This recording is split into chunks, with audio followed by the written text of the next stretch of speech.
Aujourd'hui, je vous accueille dans temps de rafraîchissement.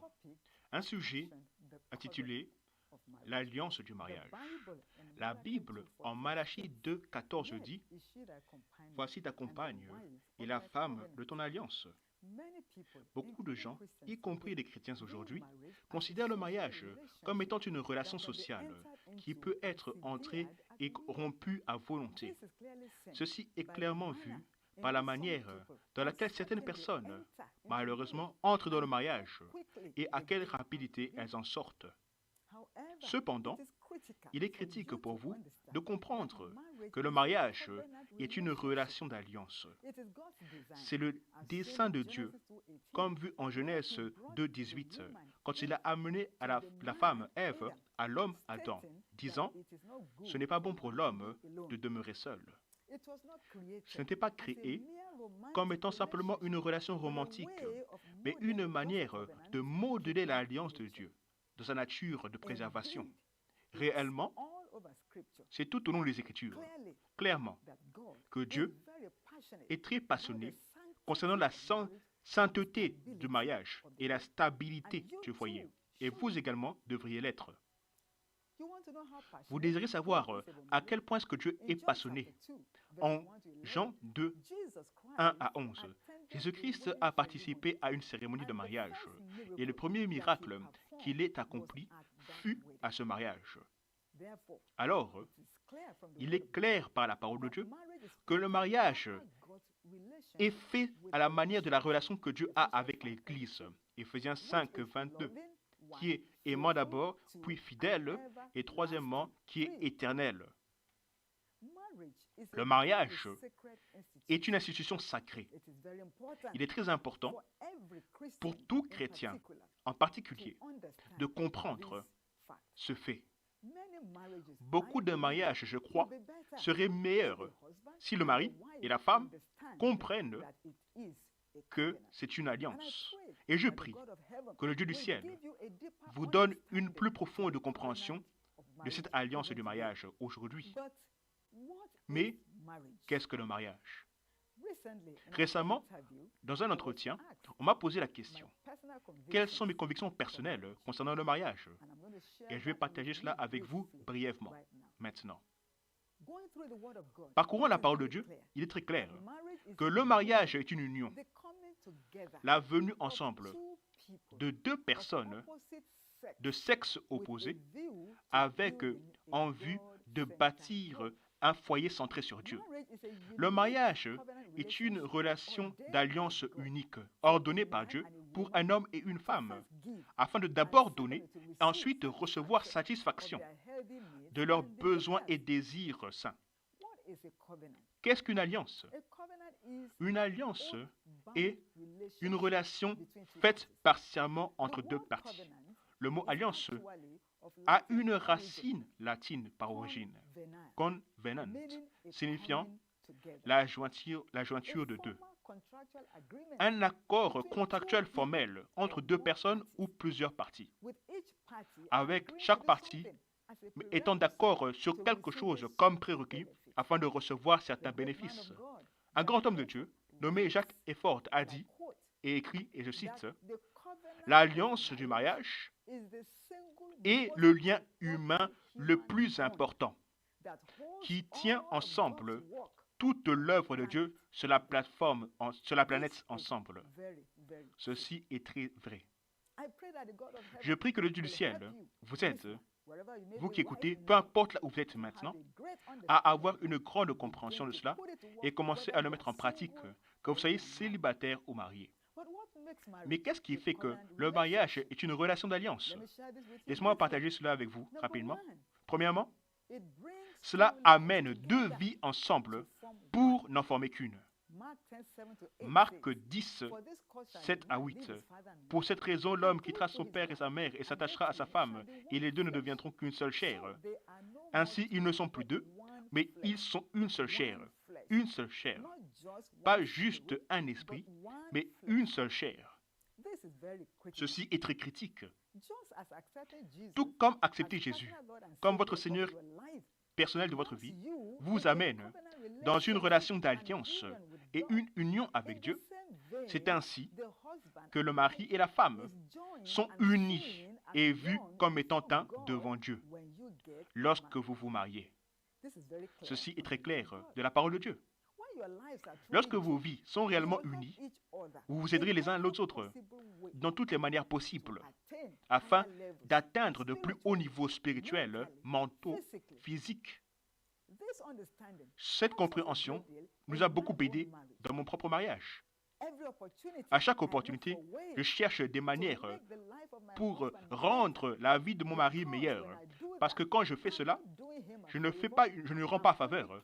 Je ne fais que garder la partie de l'alliance que Dieu a placée entre mes mains dans mon mariage. Donc, mari, femme, ne faites pas à votre époux ce que vous ne voudriez pas et ce que vous ne pourriez pas tolérer. Les deux deviendront une seule chair. Donc, toute bonne chose que vous désirez pour vous-même devrait être également désirée pour votre époux. Traitez votre époux de la manière dont vous souhaiteriez être traité. Mari et femme, assurez-vous de faire l'un à l'autre uniquement ce que vous désirez être fait sur vous. Ceci est très important. Qu'est-ce qui fait du mariage une alliance? Deuxième point, c'est écrit et lié par un serment. Habakkuk 2 dit « Écris la vision, écris, et place-la sur les tables. » L'alliance du mariage est coupée lorsqu'elle est documentée et scellée par un serment, soit par une licence d'église autorisée, soit par un gouvernement local déclarant le mariage. Observons la parole de Dieu. En Exode 20, Dieu a écrit les 10 commandements, les termes de son alliance avec les Israélites. En Exode 34, 27, lorsque Dieu a fait l'alliance avec les Israélites, il a ordonné à Moïse d'écrire l'alliance. Similairement, le certificat de mariage sert comme un document formel qui lie les deux d'entre vous, hommes et femmes, dans le mariage. Donc, au cas où vous êtes défié dans votre mariage, il est sage pour vous d'aller prendre votre certificat de mariage et de l'utiliser comme point de contact. Et le Dieu du ciel interviendra surnaturellement. Je prie pour vous aujourd'hui, dans le cas où vous seriez défié dans le mariage. En prenant votre certificat, je prie pour l'intervention divine et je décrète la paix pour toute tempête dans le mariage. Troisième point, qu'est-ce qui fait que le mariage est une relation d'alliance? Il y a des témoins. Malachie 2,14. L'Éternel a été témoin entre toi et la femme de ta jeunesse. Donc, Dieu est celui à l'origine du mariage. Donc, il est le principal témoin de votre mariage. Et comme d'habitude, il y a également d'autres témoins, comme les parents de la famille, les amis et les proches, et la liste continue, qui se tiennent comme étant des nuages de témoignages. Dans la parole de Dieu, vous voyez comment cela est clairement décrit. En Genèse 29, 22, lorsque Jacob devait prendre Rachel dans le mariage, après avoir servi Laban 7 ans de plus, tous les hommes du lieu furent rassemblés ensemble. Lorsque Boaz devait prendre Ruth comme sa femme, il a appelé ses serviteurs pour être des témoins à l'union. Ruth 4. Si Dieu est le témoin principal du mariage, vous avez besoin d'une relation personnelle avec lui. L'alliance du mariage est un triangle. D'un côté, vous avez l'homme, de l'autre côté, vous avez la femme. Et au sommet des deux, vous avez Dieu, au centre de tout cela, formant un triangle. Une corde à 3 parties qui ne peut pas être aisément brisée, selon Ecclésiaste 4, 12. Donc, dans ce triangle, l'homme qui est le mari, la femme qui est la femme, des deux côtés, et Dieu au sommet de tous.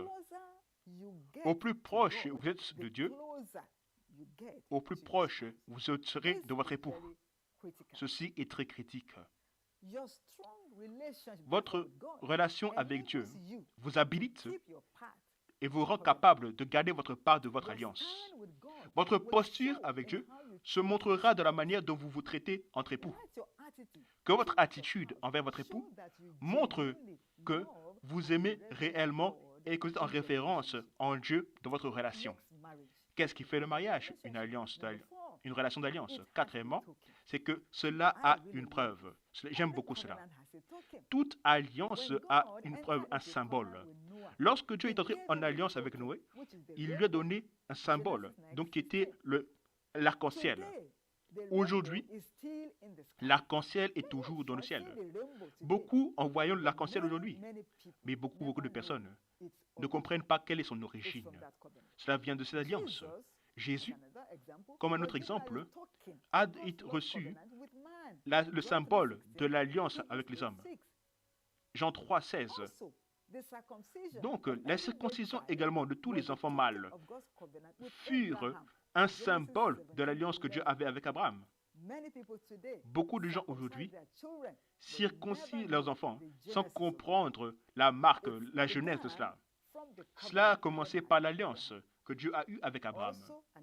Un autre exemple, lorsque David et Jonathan furent une alliance, il y eut un échange de vêtements d'abord, épée 2 et 3 de gourdes.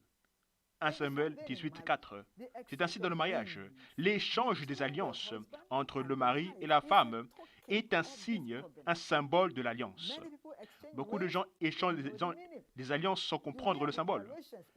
Vous entendez des déclarations dans le mariage qui valident également ce fait. Les déclarations telles que « Je te donne cette bague comme symbole de mon amour ». C'est pour montrer que le mariage est une relation d'alliance. Cinquièmement, qu'est-ce qui fait que le mariage est une relation d'alliance?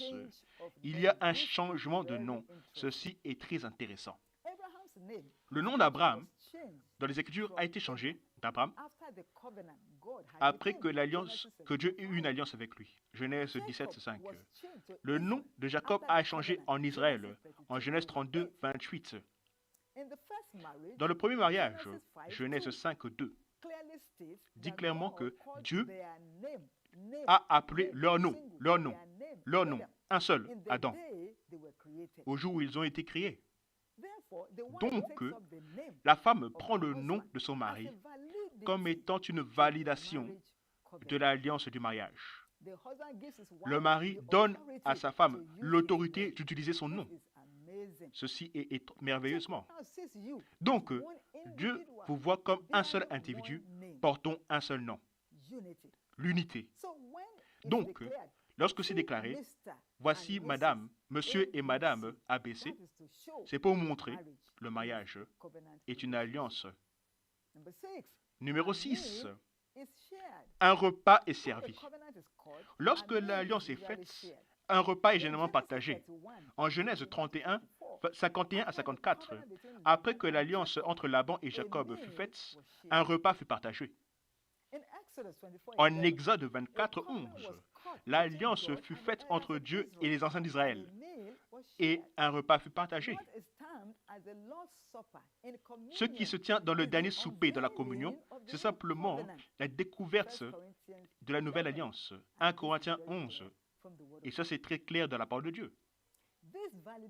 Ceci valide pourquoi est-ce que la communion est prise dans les mariages et qu'il y a un échange de repas entre le marié et l'épouse, comme étant le premier repas ensemble.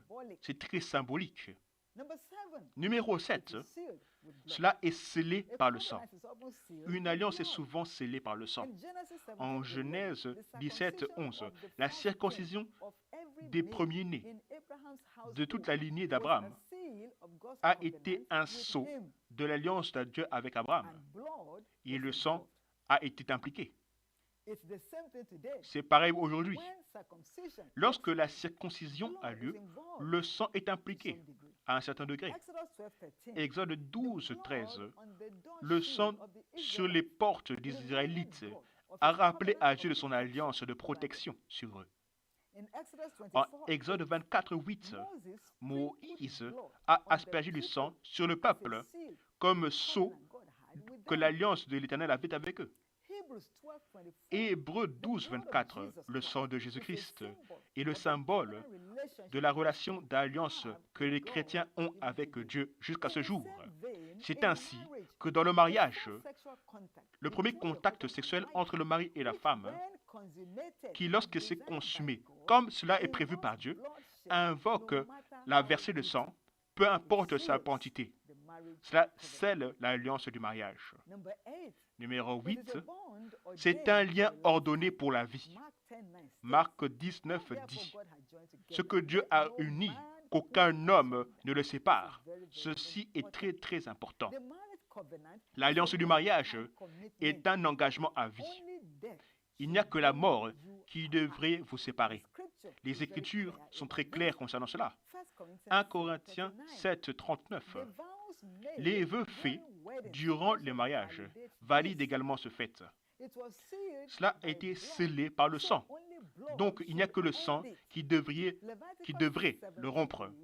Lévitique 17, 11 dit que la vie de la chair est dans le sang. Donc, l'alliance du mariage ne devrait pas être brisée. Dieu est celui qui garde son alliance. Psaume 89, 34. Donc, vous, mari, femme, devriez également être des personnes qui gardent l'alliance et non pas des personnes qui rompent l'alliance. Donc, l'alliance du mariage est forcée et appliquée tant que les deux parties sont toujours en vie. Donc, le divorce, la séparation et tous ces genres de choses ne sont pas censés faire partie de l'alliance du mariage.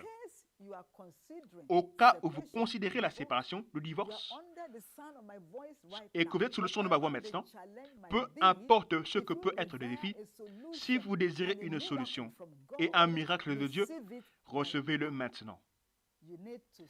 Vous devez arrêter ce pas-là et cette main de divorce, car ce n'est pas le plan de Dieu et le but pour vous dans votre alliance du mariage. Lorsque l'homme et la femme se marient, une lignée est créée et la descendance est connectée à ces personnes. Donc, vous qui écoutez, soyez déterminés à avoir une bonne histoire à laisser à votre famille et votre descendance qui doit encore naître. Finalement, il y a des termes qui doivent être obéis. Le mariage, comme toute autre alliance, vient avec des conditions et des termes que l'on doit obéir si l'homme et la femme veulent jouir d'un foyer heureux. Les termes de l'alliance sont écrits clairement dans la parole de Dieu. La Bible, donc, est le matériel pur requis pour bâtir un mariage réussi. Plongez dedans, lisez, étudiez, mettez-le en pratique. Et vous ne connaîtrez jamais de la honte dans le mariage. Dans notre propre mariage, la parole de Dieu a le dernier mot. Quel est également le dernier mot dans votre mariage? Et votre témoignage sera plus brillant. Mari et femme devraient remplir leur partie de l'alliance s'ils veulent jouir du meilleur de ce que le mariage a à offrir. Mari, vous avez la responsabilité d'alliance d'aimer votre femme comme Christ aime l'Église. Femme, soumettez-vous à votre mari comme au Seigneur. Éphésiens 5 le dit très clairement. Mari et femme ont également des rôles à jouer. Par exemple, pour vous le mari, pourvoyez un leadership et faites la provision spirituelle, matérielle et physique pour votre famille. Vous ne pouvez pas dire être le mari et le père de la maison sans avoir aucune provision pour votre famille. Cela est l'un des plus grands défis, même dans le conseil des chrétiens. Les couples, aujourd'hui, ont découvert. Les maris, levez-vous à vos responsabilités et Dieu vous aidera. Femmes, vous avez la responsabilité d'alliance de soutenir et aider votre mari. Dans toutes les manières possibles, vous réussirez au nom de Jésus. Aussi, s'il vous plaît, comprenez qu'une bonne romance entre mari et femme crée une bonne relation et un bon foyer. Donc ne laissez aucune place à l'ennemi. Vous avez également la responsabilité d'alliance d'être fidèle à votre époux. Hébreux 13, 4, c'est très clair. L'infidélité est un pont qui sépare l'alliance de le mariage. Et rappelez-vous que Dieu jugera. Au cas où vous y êtes impliqué dans la fidélité, et vous êtes un homme marié ou une femme mariée, cela doit s'arrêter. Que la dernière faute commise soit la toute dernière. Ouvrez votre cœur à Dieu et à sa parole, et laissez que la fidélité commence à régner. Parce que l'infidélité détruit les mariages. Il y a beaucoup de gens aujourd'hui, y compris les chrétiens, qui sont impliqués dans l'infidélité, et cela brise leur cœur, et cela brise le foyer, et cela détruit le futur. Votre mariage ne sera pas détruit au nom de Jésus. Soyez résolus à travailler pour atteindre la destination de votre mariage. Votre mariage est ce que vous en faites. Donc, arrêtez d'attendre à ce que les choses s'ajustent. À la place, faites les pas pour s'ajuster à la parole de Dieu. En conclusion, s'il vous plaît, rappelez-vous, Dieu est le Dieu qui garde son alliance. Ne soyez pas quelqu'un qui rompt l'alliance. Suivez les pas du Dieu Tout-Puissant, notre Père Céleste, et il vous aidera à garder votre propre part de l'alliance du mariage. Hommes et femmes doivent avoir le respect de l'alliance du mariage. Rappelez-vous, l'alliance du mariage est plus que 2 bagues et une belle robe. C'est une alliance. Recevez la grâce maintenant de garder l'alliance permanente afin de jouir de la gloire d'un glorieux mariage. Votre propre témoignage sera plus fort. Le Dieu qui nous aide dans notre propre foyer, je prie aujourd'hui pour vous que ce Dieu vous aidera. Et au cas où vous êtes célibataire et pas encore marié, comprenez que les choses dont nous parlons aujourd'hui, et regardez devant vous avant de sauter pour le mariage, sachant très bien que vous entrerez dans votre alliance. Alors que je conclue, êtes-vous né de nouveau? Courbez vos têtes maintenant et priez cette prière de salut avec moi. Dites après moi, Père Céleste, je viens vers toi aujourd'hui. Je suis un pécheur. Jésus, sauve-moi. À partir d'aujourd'hui, je vivrai pour toi. Je suis né de nouveau. Alors aide-moi Dieu, au nom puissant de Jésus. Amen. Félicitations. Si vous avez prié cette prière, vous êtes maintenant né de nouveau. Allez sur notre site internet et remplissez le formulaire du salut que vous trouverez. Envoyez votre témoignage également par notre site internet et connectez-vous à chacun de nos réseaux sociaux que vous verrez sur vos écrans. Rappelez-vous, Dieu est trop fidèle que pour échouer. On se voit la prochaine fois.